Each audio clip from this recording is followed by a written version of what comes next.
ಸೀಗಡಿ ಮೀನು ಫ್ರೈ ಮಾಡೋಣ. ಸೀಗಡಿ ಮೀನು 150 ಗ್ರಾಮ್ ತೊಗೊಂಡಿದ್ದೀನಿ. ಅದ್ರ ಜೊತೆ ಸ್ವಲ್ಪ ಕಡ್ಡಿ ಮೀನು ಹಾಕಿದ್ದೀನಿ ಟೇಸ್ಟಿಗೋಸ್ಕರ.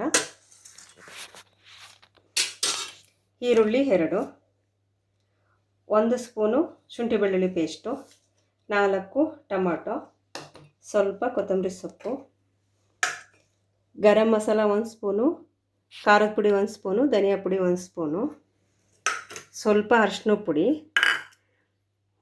ಉಪ್ಪು ಟೇಸ್ಟಿಗೆ ತಕ್ಕಷ್ಟು, ಸ್ವಲ್ಪ ಕಡಲೆಪುಡಿ, ಹುರ್ಗಡ್ಲೆ ಪುಡಿ.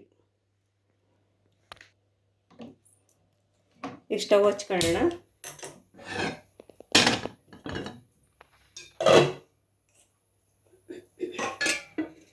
ಇವಾಗ ಬಾಣಲಿ ಬಿಸಿ ಆಗಿದೆ.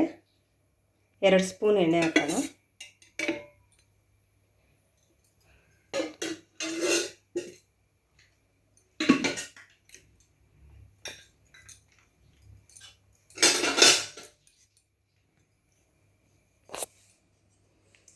ಎಣ್ಣೆ ಬಿಸಿ ಆದಮೇಲೆ ಈರುಳ್ಳಿ ಹಾಕೋಣ.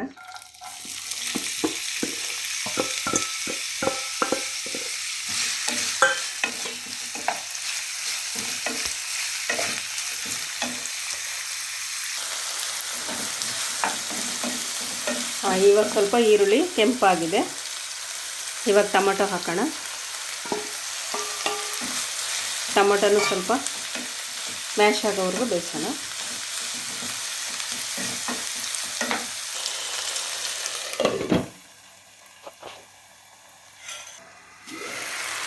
ಟೊಮೆಟೊ ಮ್ಯಾಶ್ ಆಗಿದೆ. ಇವಾಗ ಶುಂಠಿ ಬೆಳ್ಳುಳ್ಳಿ ಪೇಸ್ಟು 1 ಸ್ಪೂನ್ ಅಷ್ಟು ಹಾಕೋಣ. ಉಪ್ಪು ಟೇಸ್ಟಿಗೆ ತಕ್ಕಷ್ಟು ಹಾಕೋಣ. ಇವಾಗ ಹಾಕಿದ್ರೆ ಇನ್ನೂ ಸ್ವಲ್ಪ ಚೆನ್ನಾಗಿ ಮ್ಯಾಶ್ ಆಗುತ್ತೆ.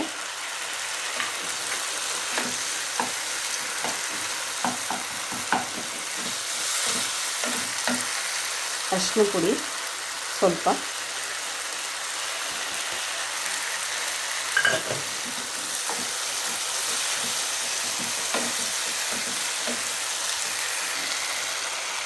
ಖಾರದ ಪುಡಿ, ಗರಂ ಮಸಾಲ, ಧನಿಯಾ ಪುಡಿ 1 ಸ್ಪೂನ್ ತೊಗೊಂಡಿದ್ದೀನಿ. 1 ಸ್ಪೂನ್ ಅಂದರೆ 1 ಟೇಬಲ್ ಸ್ಪೂನು.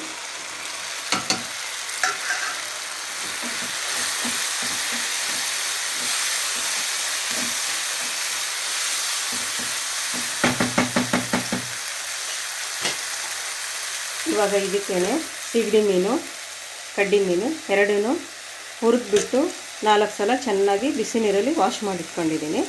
ಅದನ್ನು ಹಾಕ್ತಾಯಿದ್ದೀನಿ.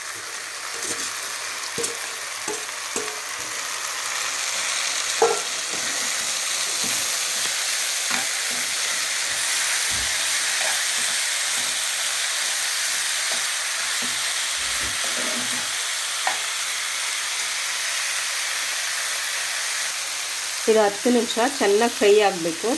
ಸೀಗಡಿ ಕಡ್ಡಿ ಮೀನು ಸ್ವಲ್ಪ ಚೆನ್ನಾಗಿ ಫ್ರೈ ಆದಮೇಲೆ ಚೆನ್ನಾಗಾಗತ್ತೆ ಇದು.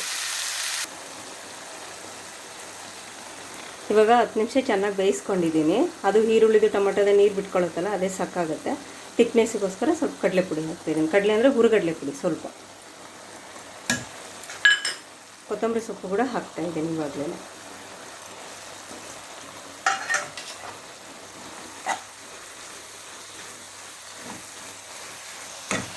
ಈಗ ಮತ್ತೆ 5 ನಿಮಿಷ ಮುಚ್ಚಿಡೋಣ. ಸ್ವಲ್ಪ ಕಡಲೆ ಇಟ್ಟು ಬೇಯಿಸ್ಬೇಕು ಅದಕ್ಕೆ.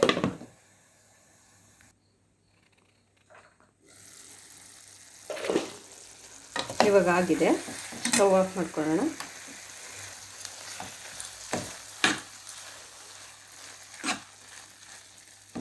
ರೊಟ್ಟಿ, ಚಪಾತಿ, ದೋಸೆ ಎಲ್ಲದಕ್ಕೂ ಚೆನ್ನಾಗಿರುತ್ತೆ. ರಾಗಿ ರೊಟ್ಟಿಗಂತೂ ಸೂಪರ್ ಕಾಂಬಿನೇಷನು.